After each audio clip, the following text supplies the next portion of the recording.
Eder, Mech, Pallister. Nel 2021 la Polizia Postale delle Comunicazioni ha dovuto far fronte in tutta la regione alla prevenzione e contrasto della pedopornografia online, reati informatici, minacce eversivo-terroristiche in rete, riconducibili principalmente a forme di fondamentalismo religioso ed estremismo politico-ideologico.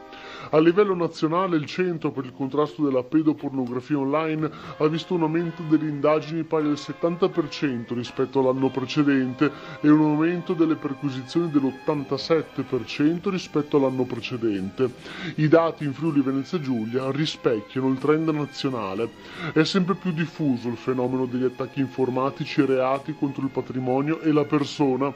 Complessivamente nell'anno passato la Polizia Postale del Friuli Venezia Giulia ha arrestato 4 persone per pedopornografia online e denunciato 98 persone per reati contro la persona e il patrimonio. Sempre nel 2021 sono state portate a termine 45 perquisizioni. Tra le operazioni più significative nell'area giuliana, la Fight Together, condotta dalla Polizia Postale di Trieste, ha permesso di arrestare in flagranza una persona e denunciarne 4 per possesso di materiale pedopornografico. Le immagini e i video ritraevano minorenni, anche infanti, in atti sessuali con altri minori, con adulti e talvolta con animali. Altre importanti operazioni, infine, quella chiamata Web Oscuro, ad opera della Polizia Postale di Trieste e Gorizia, che ha permesso di arrestare una persona residente nell'Isontino in flagranza di reato per detenzione di materiale pedopornografico. Grazie a questa pista gli investigatori sono riusciti a individuare altre 2 persone che si scambiavano video e foto di minori e che gestivano un servizio di escort che coinvolgeva minorenni. Il 14 dicembre fai un giro con la GoPro per vedere così un po' come funziona, ma non è vero che la usavi da tanto tempo, incluso qualche giorno prima a Grado? Sì, la domenica siamo stati a Grado, la domenica prima di questa.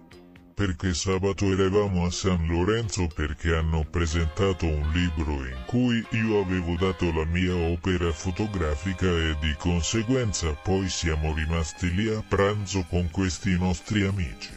Domenica, invece, mia moglie mi fa beh andiamo a Grado, è una bella giornata. Sì, andiamo a Grado. Così abbiamo fatto anche dei video con la GoPro che ho preso, così giusto per capire, per vedere. Sterpin era un farfallone, ma tu lo sapevi da tempo? L'ho saputo dopo perché l'ha detto lui, no? Che lui era un farfallone, che una delle tante era stata anche Liliana. Cioè ti sembra un uomo, una sensibilità, un modo di parlare di una donna che non c'è. E allora lui si è... o gli serviva una badante, o si è messo in testa qualcosa, anche perché Liliana è sempre stata gentile, a tutte le sue amiche che magari hanno avuto dei problemi fisici, operazioni, lei è sempre andata a trovare, ti serve qualcosa, tipo, e Sterpin faceva parte di questa categoria. Lui si è inventato. Ormai sono passati 2 anni, un mese, cioè io le cose le guardo da lontano, comincio a guardarle come che le guardate voi. Prima le senti dentro, sei ferito, ma adesso a distanza di tempo, per me questa storia d'amore non esiste, se anche fosse vero. Tu come ti permetti di dire queste cose quando Liliana è là nella bara che non può difendersi, non può dire? Non ti sembra una cosa, un atteggiamento strano, oppure se non altro meschino o veramente disgustoso? Io potrei usare tante di queste parole. Spesso i parenti delle vittime, per superare certi traumi, devono rivolgersi al supporto psicologico, ma tu hai avuto la fortuna di incontrare degli inquirenti superiori al supporto psicologico. Vuoi ringraziarli ancora una volta? Io ho avuto un ottimo rapporto con gli inquirenti, veramente ottimo, perché si sono resi conto già dall'inizio che ero in grande difficoltà. E perciò io devo ringraziare la squadra mobile di Trieste perché mi sono stati vicini. Mi hanno aiutato, loro mi hanno aiutato a ricostruire quello che io ho fatto il giorno 14.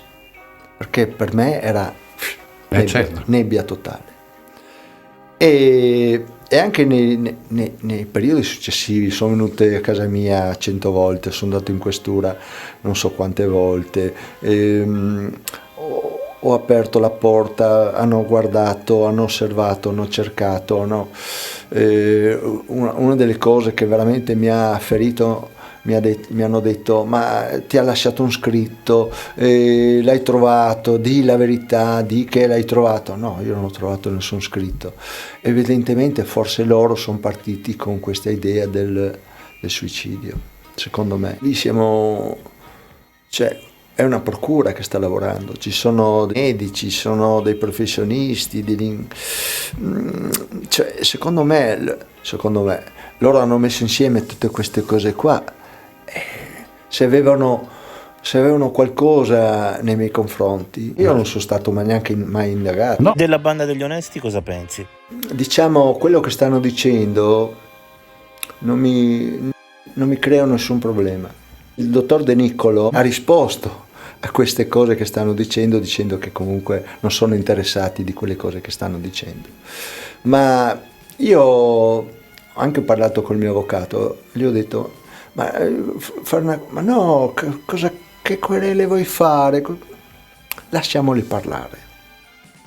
Vediamo fino a dove vogliono arrivare. Io ho perso mia moglie, c'ho la casa che quando io vado a casa c'ho i suoi vestiti, c'ho le sue scarpe, le sue cose, c'ho il cuscino, le sue calze, il suo pigiama. Quando vai a casa Sì.